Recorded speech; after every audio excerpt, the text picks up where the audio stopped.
To really be able to understand all of these pictures and all of the documents, you really need to understand who Jeffrey Epstein is and what motivates and what drives him.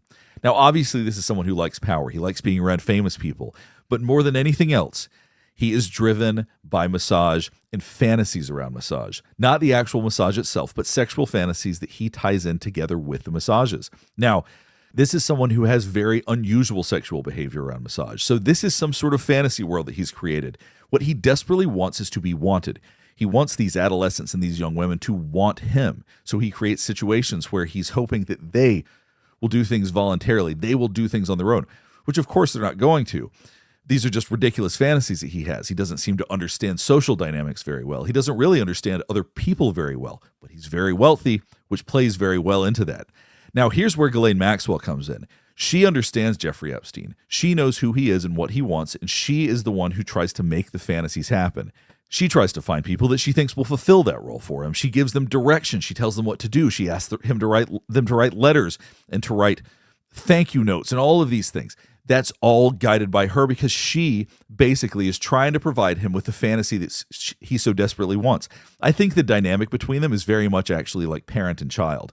So on the one hand, you have a rich, powerful, likely psychopathic, immature man, and then you have a woman who wants to help indulge him in whatever it is that he wants, tries to create a fantasy world for him because he lives in a fantasy world.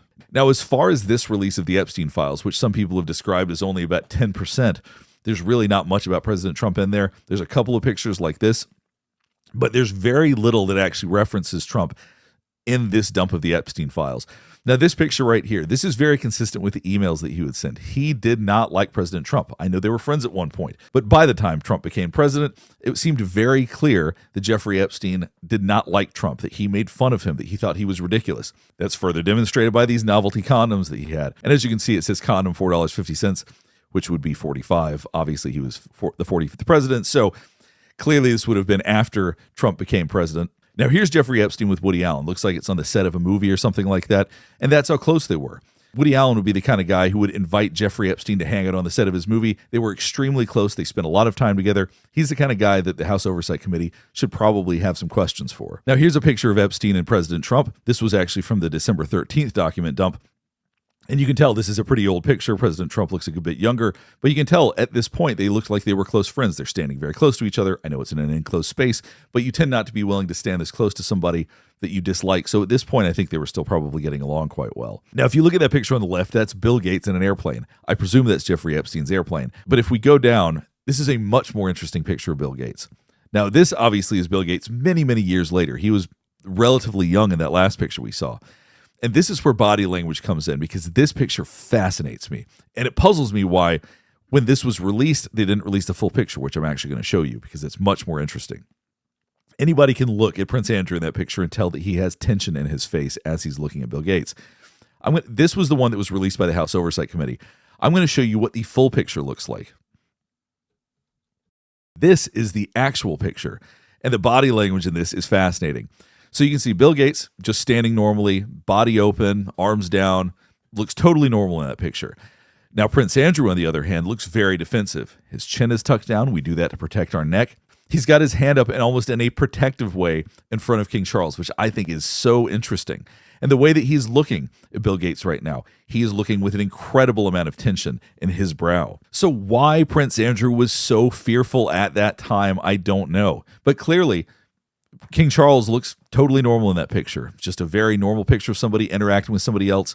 But Prince Andrew is so tense. I don't know if he was afraid that somehow he would mention how they met each other, or somehow that he was fearful that Epstein would come up in some way.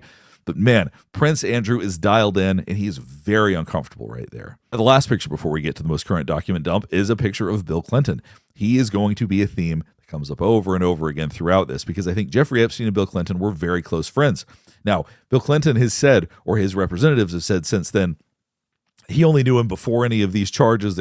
He never consorted with him afterwards, but we know that's not true. Based on emails that have been released, they continue to stay in contact, and he wanted to stay in contact well after his initial conviction. Now we're going to look at some pictures inside of Epstein's house. I'm going to provide some commentary based on these various pictures, but I want you to keep in mind something I'm not going to show because there's just no point, but is important for you to understand, is that so many of his walls are just covered in pictures of naked people, mostly naked women, but not entirely.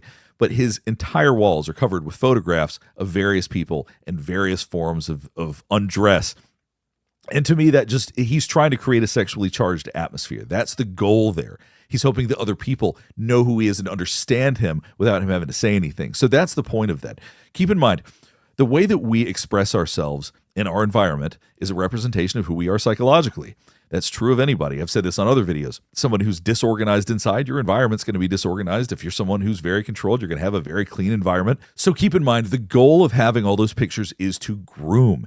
It is not because he just loves the human form so much that he wants to have all of this art to look at it. The goal of it is for people to understand who he is. Now, that doesn't mean that people can't have pictures with nudity and stuff like that, and it doesn't necessarily mean they're perverse, but he is. So understand that's why he has it. That doesn't mean that's why everybody would have it. But when you look at everything added together, it really makes sense why he keeps so much of that kind of material around his house. Now, the reason I'm showing this picture, if you see this cord right here dangling, you can see the connection. Well, you probably can't see very well because the quality is not great, but the connections here are audio video. So he does have a lot of things around the house that are capable of recording. Now, it could be that it was just a setup for a TV, but keep in mind, his house was capable of an incredibly complex wiring system. Whether or not he was monitoring everything and secretly recording it, he certainly had the capacity to. His house had the infrastructure for that type of thing. But then when we start looking at nearby rooms, these are the kinds of massage tables I'm talking about. Let's look at the rest of this room so you can see what I'm talking about when I talk about how he fetishizes massage so deeply. So here's a shelf that's right above the massage table. Now, the shelf has all sorts of massage oils on it. It also has sexual lubricants on it. All of these things are meant to imply that there's going to be more to whatever goes on than just normal massage. This is how predators try to groom people. They try to surround them with these things, try to normalize it as much as they can so that people feel compelled to do the things that he wants them to do. Now, what I presume is the adjacent bathroom, just because of the way the pictures were taken. There's also various sex toys and drawers. There's costumes here. These costumes are very consistent with exactly what I was talking about earlier, with the fact that he's immature, that he's into this role play. Also wigs. And it's also cheap. That's one of the things that fascinates me about Jeffrey Epstein is he must have been remarkably cheap, despite the fact that he owned a lot of very expensive things. So here's a good example of what's so strange about a guy like Jeffrey Epstein. So he has these gloves here, TKO brand, Title brand, some Everlast stuff. Nothing wrong with any of this. But as someone who has some experience in this, these are not the brands that if you were a multimillionaire or a billionaire that you'd probably buy. This is pretty cheap stuff. If you look further in the closet, which you can't see from here, he's actually got a full-on boxing robe, which is kind of ridiculous for somebody who clearly doesn't actually box. So he has very cheap things in these very elaborate places. If you see this picture, now he did not have this picture made. This was done by an artist that was not hired by Jeffrey Epstein. Obviously, this is a picture of Clinton wearing the Monica Lewinsky dress. And so the fact that he has this right when you walk in, and it shows this from a different angle, right when you walk in the place, it is right there looking at you. So when you go into his house, the first thing you're going to see is this Clinton painting staring right at you. There's so many artifacts and pictures related to Bill Clinton. I just think that he had so much affection for him at one point. Now, he lost some of his trust because through his emails, you can see that at one point he basically said that Clinton can lie too easily. He lied to him about something. He didn't like that. But other than that, I think they were about as close as he could be to anybody. Now, this is a different angle of his New York apartment that we've seen before, where he has this absolutely bizarre woman hanging from a rope in a wedding dress. There's no accounting for taste. He has an incredibly strange taste in art, which is exactly what you would expect from somebody this perverse and that doesn't understand people. So much, at least to me, of understanding art is understanding people. If you don't understand people, your art's going to suck. And it seems like what he likes, what he's drawn to, is bad art because I don't think he understands people very well. Oh, here's a letter to Ghislaine Maxwell. It is exactly what I was talking about. I enjoyed writing Jeffrey a birthday letter and reminiscing about the past. However, if it is not what you had in mind, please feel free to edit it or tell me to write something else. Nothing was authentic. Maxwell was trying to create a fantasy for Epstein, and she did. But Maxwell definitely was trying to create some sort of specific fantasy for Epstein. Now, here's a sweatshirt from the IDF. I don't know if that was gifted to him. I don't know why he has that, but I know a lot of people have speculated that he had connections to Israel in this way. Things like this certainly are not going to dissuade people from believing that. Now, here we are back with Clinton. These are pictures that hadn't previously been seen, but it shows what a close relationship he has with these people. Maxwell's in there too. Now, the way that I see Clinton is very different than the way that I see Jeffrey Epstein. Epstein's someone who wanted to create elaborate fantasy and needed that for his self-esteem. I think of Clinton as being very different. I think that in a lot of ways they have some overlapping issues, but I don't think that he cares about fantasy at all. I think that he wants what he wants, and he doesn't really care how people feel about it. He doesn't really care about the fantasy created around it all. So I think they were very, very different in that way, but I also think it seems like they were very close friends. Once again, look how close they are.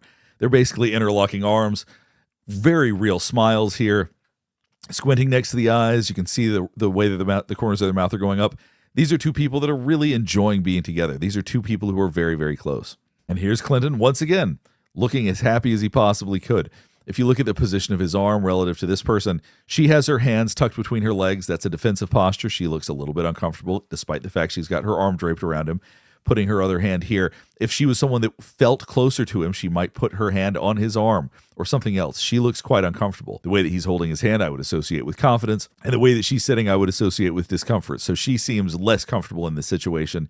He seems very happy and content. So it seems pretty obvious that Michael Jackson looks uncomfortable in this picture. His hands are crossed in front of him. He's not looking at anybody. He's not smiling. There's no expression on his face. Whereas Clinton, he's got his hand on his shoulder. Anybody that would be around Michael Jackson, you would probably get the impression, yeah, you know what? He probably doesn't want to be touched right now. He probably doesn't like this. But Clinton is someone who likes to take control. So you see him with the hand on the shoulder. I actually see that as a somewhat aggressive maneuver. He's trying for this photo op, even though he probably knows that Michael Jackson wants nothing to do with it.